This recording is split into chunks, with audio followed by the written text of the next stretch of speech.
Howdy folks, this is Meandering Mike in the Man Cave of Madness. It is after midnight, and today we're gonna do something a little different. We are going to browse through a box of books, a different kind of unboxing. But before we do that, as you can see, I have books kind of all over the place. Let's see here, I'm gonna tilt this over. We got books here.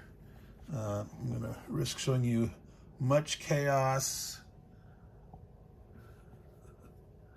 Way back here, there's a bookshelf going down that way behind it, the other far end of the table. There's books all over the place. You've seen as part of some of my other videos, sometimes I do after action reviews and I show books on certain topics. You've seen my Napoleonic Nook. I did a little tour showing all my Napoleonic books. I have a huge collection of World War II, World War I. I'm starting to amass a number of Civil War. There's just a few here, but American Revolutionary War, American Civil War, all sorts of many topics. It's not just history. I also have philosophy, economics, political science, religion, game design, game development. I've been a programmer in my time, and sort of partial data scientist, business intelligence analyst, all sorts of many different things. So I include books as part of my obsessive acquisition disorder. Now, do I collect books the same way I collect certain other things? Yes and no. Now, I've mentioned that I have a huge game collection. I get games to play them, to learn from them history and geography, and to do comparative game design. Now, there's also a certain amount of collecting for collective sake, and that's the completest aspect that I have. Like, oh, I want to get everything by Louis Pulsifer and Richard Berg and Richard Borg and et cetera, et cetera. Okay, now, I do not have all games yet. I don't ever plan to have all the games there ever are. Nah, that'll never happen. I do have limitations that I set upon myself. But books is one of those things that I get to learn the various subjects that I enjoy in history and science, religion, philosophy, political science, et cetera, et cetera, et cetera. And occasionally my collecting goes beyond just the topic, because you can drill into a topic sort of vertically, like the German Peasants' War. I mean, I've got a video on that where I unbox that game, do a little talk about the history, and you see in that I have like a dozen, well, I think it was a little less, it was more than a half dozen, but like about nine-ish books or so on that. Do I need that many books on a subject? And the answer is maybe. Now, I'm not the type of person that says, hey, I've got a book on a topic, that's enough. I always believe in there's different ways to look at material, having more viewpoints. Different authors approach things from different directions, and there's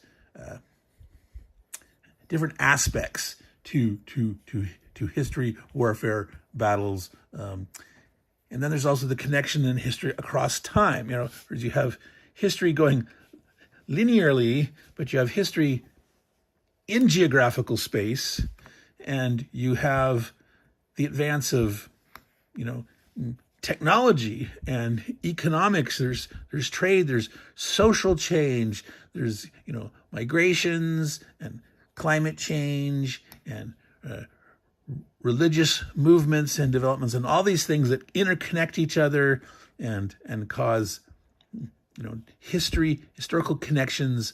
It's not just a line of the march of time. It's you've got the geography on a globe, feeding back with interactions and trades and developments.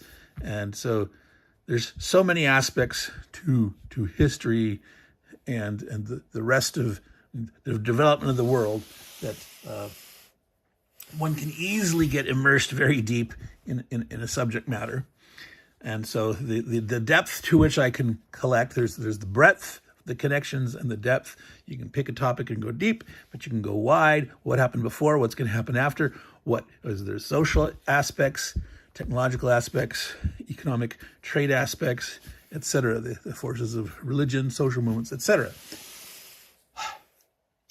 And then over the top of that, as I mentioned, different authors have different perspectives. So sometimes I'll be looking at a historical topic and trends across time, etc. And at times it's like, what did a particular author write about? And like, oh, I'm gonna, follow the rabbit hole and try to find like, well, what's everything that this person wrote about and covered, and expand that way just based on the author. So all that being said, this long rambling so far, this is over 5 minutes of that. This is sort of the preamble again to browsing a box of books, aspects of edition. That's what I'm going to call this video here. And this is very simple. Here's some maps and mats that, I recently did the meandering around the map aspects of addiction. I'm going to move these out of the way so I can have a little more room to look at these books. But these books were ones that were sort of sitting off to the side over that way, partially sorted in that they're sort of, I don't have enough places to put everything in. I'm trying to get things organized. I'll move like my Napoleonic books are in two places. They're in the nook in the man cave, and there's about a third of them in the bedroom. The World War II books are all over in the man cave. Some of them are on bookcases, some of them are in boxes, etc. But I sort of have staging areas, piles of things I want to read, multiple piles. So some people have a reading pile or reading stack. I usually have multiple ones. And then sometimes I've pre-sorted things, trying to figure out, well, where do these go? Where do I need to organize and move things around? So I'm going to just pick these books out. So these are a semi-random collection of things that were off to the side there, sort of staging to be put away, and some of them were to be read. And so I'm just going to go through these here to see what I got. So like I said, they are somewhat sorted. So there's game design type things here, and then we have books by a particular author, which comes to one that's in North Africa in World War II. And then we have some more Africa, World War II, and then a armchair general. Yeah, so you can't see that. It's like, what if you were in charge and you win the Great War? And then here's another thing, great battles in history. This is a general history. So that's an example of how I might have certain topics, certain authors, related bits of history, looking at different aspects. So what's all in here? We'll just try to go through we've got 8 minutes so far. Greg Kostikian, some of you know that name. He's a game designer, started at SPI way back in the day, Creature That Ate Sheboygan. He did a North Africa game. I can't remember which was a Supercharge or whatever. He's the author of the Paranoia role-playing game. He did another one on, I can't remember what it's called, like Disturbing Violence or something about violence.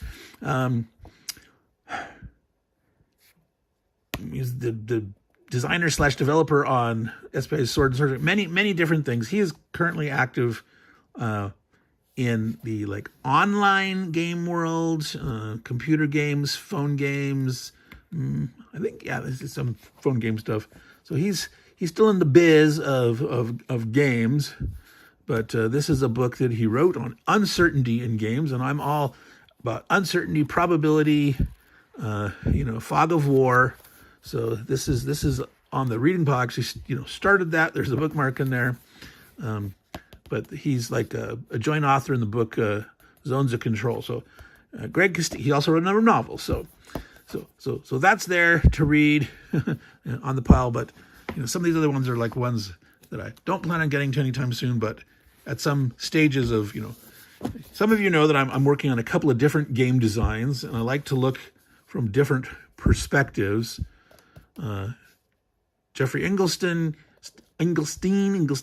is a author that's done a lot of work on various aspects of game design, both mostly from a sort of a computer game perspective, but most of his work can be more generalized. He compiled a sort of encyclopedia of game mechanisms. He's got a blog and those things. Achievement relocked, loss aversion, and game design. You know, we talk about rewards in games, but there's also the notion of loss and how that can be viewed psychologically different with a gamer. Loss versus missing out on a reward versus actually having loss. Many of you will recognize Amabel Holland. So this is her book. CRC Press is sort of more on the academic side of many topics. So this is a very particular kind of highbrow cardboard ghost using physical game systems to model and critique systems. All right.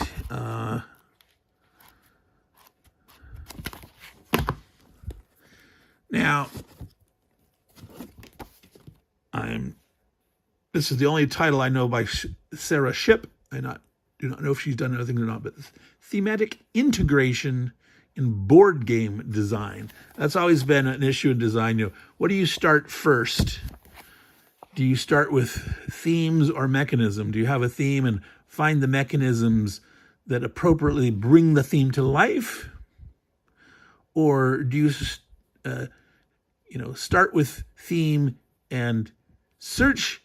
I think I just said that the opposite. Or do you start with a mechanism that, like, this is interesting, I like the interaction, and do you then search for a theme at which you can make this mechanism shine? Okay, so somebody says, well, of course you want to start with the theme first. Another says, well, it's just as valid to start with the mechanism. Now, for those of us that come from the wargaming perspective, of course you start with theme first. The history being the theme, you know, you don't normally say, I've got a combat results table and I'm going to try to make a game that matches this peculiar combat results table. Now, you could do that, but we tend not to. But in board games, in the broader sense, there is this tension between, you know, which comes first. Is one methodology better than the other? And of course, in my mind, I would always start with theme first, but as mechanisms change or you develop a particular something, sometimes you might think, I might change my theme. I might thought I wanted to start with, you know, a late World War I thing, but then you might want to go earlier period or go into interwar between World War I or World War II or something, you know, just an example. Graphic design for board games, Daniel Solis. I am not familiar with this author either. I haven't really taken a peek at this one. Now, to me, graphic design is much more important to the publisher. Now, it can inform a designer and or developer, if you can't get your game play tested, if you can't get your prototype to a certain state that the playtesters want to and are willing to engage. So to some extent, you need to keep some graphic design in mind while designing, but graphic design is not game design. Okay, for those of you that think that the graphic design is the game design, no, it's graphic design. But this can be useful during the process of game design and development, and then usually you come with a later pass from the publisher perspective of, you know, how we finalize and improve to the best degree the graphic design for the title that you're trying to publish. Game production, prototyping and producing your board game. Here's another Jeffrey Engelstein title. I mentioned he's written quite a bit, and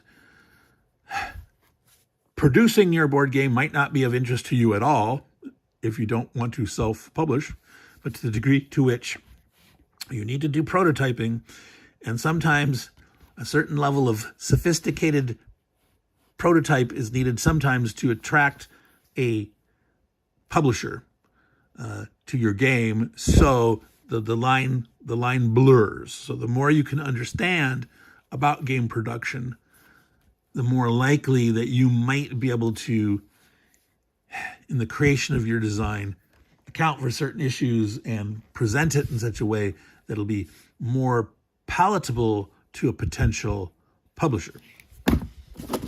All right. Chris Backy? I'm not familiar with this gentleman. Playtesting best practices, real world and online. I've always said, play testing is so critical. And the more you can get play testing, the better. And some designs, you can do a lot of play testing as the designer before you find outside play testers. But one of the pet peeves that I have in the war game world is not blind play testing your desired final version of the rule book. Your game, when you think it's ready to submit for production, you've got player aids, you've got your board, your pieces, your cards, your rule book, and too often you're making changes to the rule book. Never, in my mind, ever publish a game without having adequate blind testing. And that means finding play testers that had no exposure to the game during the earlier stages. You want people that have no knowledge of this game in its earlier stages, its earlier rules. You want complete virgins, so to speak. That's true blind playtesting, and I think that is so important that you must have your game with the last iteration of the rules. And so if you make any changes, you really need to. Now, is this potentially expensive and delays a game? Yes. Now, I do not believe that it's really possible to have zero errata, but I do believe there are way too many games that are released with rules that are crap. Excuse my French, but they're crap. El crap, le crap, okay? Not enough blind play testing with the final version. So, Meandering Mike, not really meandering, really driving on a point, but all right. Now, we're going to go into the world of mathematics and games. Now, I was a math nerd in high school, and I took, calculus in college, but I stopped there, didn't go on. And so that's one of the reasons I didn't go further with my econ studies. I have a master's degree in economics, but I didn't do the advanced math. So I sort of thought, but in terms of the mathematics that you can use in games, and the fact that I then went on to become a programmer, which you can do lots of math that you can program without necessarily understanding the nits and bits of mathematical manipulation. So these are a pair of books, Mathematicians Playing Games and the Mathematics of Tabletop Games. All right, and I'm not familiar with either of these two authors on anything else, John Lark Kim and, Aaron Montgomery. That's a sort of maybe an editor within the CRC Press, an A.K. Peters book. But so one of the things, and we'll talk a little about mathematics. One of the reasons I didn't go too far in computer game development, I did some back in the 90s, working on a series of Windows desktop games in a shareware format. It was going to be a Windows pack. What I really wanted to do was working on artificial intelligence for games, strategy games, real-time strategy games. And I actually led a discussion group on CompuServe in the game dev forum. We talked about many different aspects, and I did not have the math. I had the conceptual background that I needed to talk about artificial intelligence in games and certain strategies for doing it. But in terms of learning the mathematics, there's many weird techniques that can be applied. And so optimal stopping, okay, again, I cannot, for the life of me, if you can see all that stuff, I could understand bits and pieces of this mathematics, but could I start from the book and get to the end of the book and say, okay, I can explain this to someone? No, not really. Do I want to be able to do that? Yes, I would love to be able to do that, but you basically need a master's in mathematics to really do proper artificial intelligence programming other than simple scripting.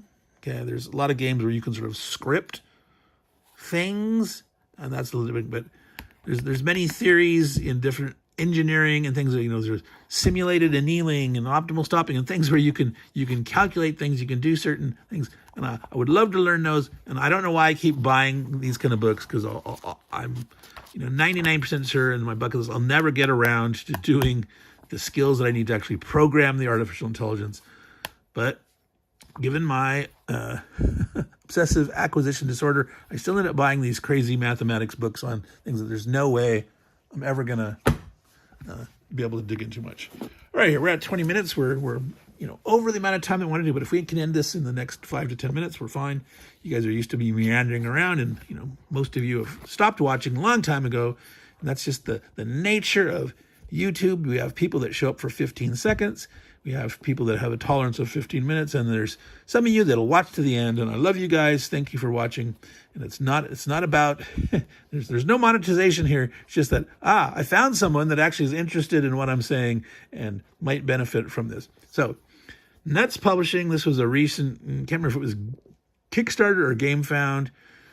It's called Euro War Games. This is not Euros. These are war games from European companies, European designers. History, state, and future of professional and public war gaming in Europe. Edited by Jan Heinemann, Riccardo Massini, and Frederick Serval. So you've heard of some of these names, many of you. These guys are all YouTubers, okay? And so this is definitely worth looking into if you, VUCA, Hexasim, etc., Simulazioni, Aces Addition, etc. Many different European war game publishers. Now, okay, here's a case of buying an author. I've not read anything by this guy, but I wanted to get this book, Army at Dawn, The War in North Africa, okay? And it's called Volume 1 of the Liberation Trilogy. Well, it's a trilogy. Well, of course I have to go and get that, right? Winner of the Pulitzer Prize. So there's other ones here. That's the... Yeah, this is listing the other ones in the series. So we got North Africa. And we go... No, it's not in order. Volume 2. Of course, then we have to go to Sicily next, up the Italian boot. And then we got the war in Western Europe, because, of course, then we invade Normandy, D-Day, and Operation Anvil in the south of France, and then push on to the Rhine. So, are those. Now, since I was getting an interest in North Africa, Brazen Chariots, Tank Warfare, World War II. Obviously, this is, game named after this, MMP game. Got to learn more about Rommel. This is Jack Green. So this is particularly the North African campaign. I've mentioned this before. If you have not read Rommel's early memoirs, his infantry attacks, his World War I memoirs, that is a fascinating, amazing read. Definitely get that, read that. And if you've seen the movie Patton, where George G. Scott says he's got the binocular, he's looking up there and he says, "Rommel, you bastard, I read your book." That's what he's talking about, basically. I've read your book. I know the kind of things, the maneuvers that you kind of tend to do. And in other words, I've second-guessed your plan. I've read your book. It's like the playbook in football, but literally, he had read Rommel's book. All right, we're getting near the end here. Armchair General. Now, I think there's a series of these. This is Armchair General World War I. Can you win the Great War? I believe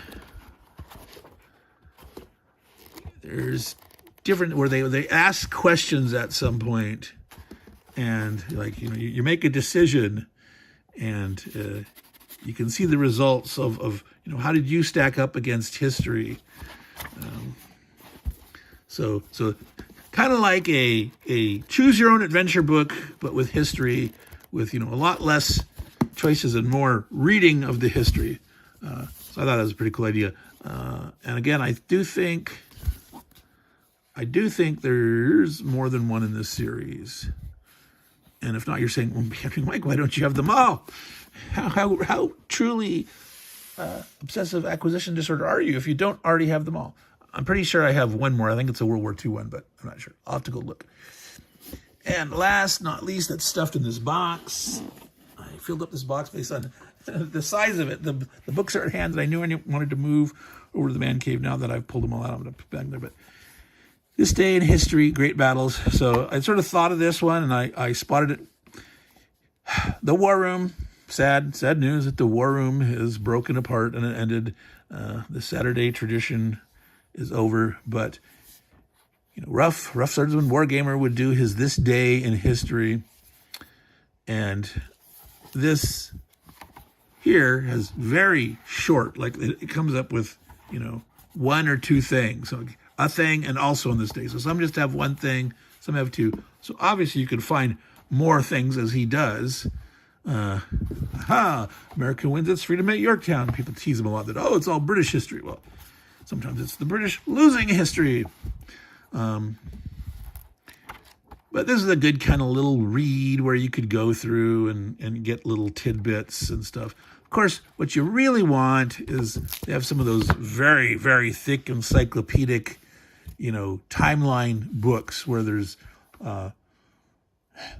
it's not like day by day, but it's you can see like in parallel lines, like, here's European history, African, Middle East, Asian, the Americas, etc. And you see all these timelines going and different events happening, and that's always a fun thing to pursue, to see the interlinks of history, even though they don't go into much detail at all. But all right, so this has been Meandering Mike, Man Cave of Madness. As I showed that there's books over here and books over there. I'm not going to dig into those. I like meandering around the map. That segment, I definitely plan on doing more of those. You tell me in the comments, do you want to see more of these random looks? Or do you want to say, well, Mike, show me your World War I collection, or show me your World War II collection, or whatnot? Or do you like this little strange grouping of books that were at hand? You let me know, and this is the kind of thing that I can put together easily without a lot of preparation. And if you guys want to see a video on again certain aspects of my collections, let me know, and I can do a video relatively easy. So, Meandering Mike, Man Cave of Madness. Another one of the aspects of my addiction. Books, and more books. And I guess, of course, just like the games, take care of your books, and they will take care of you. Ciao, y'all.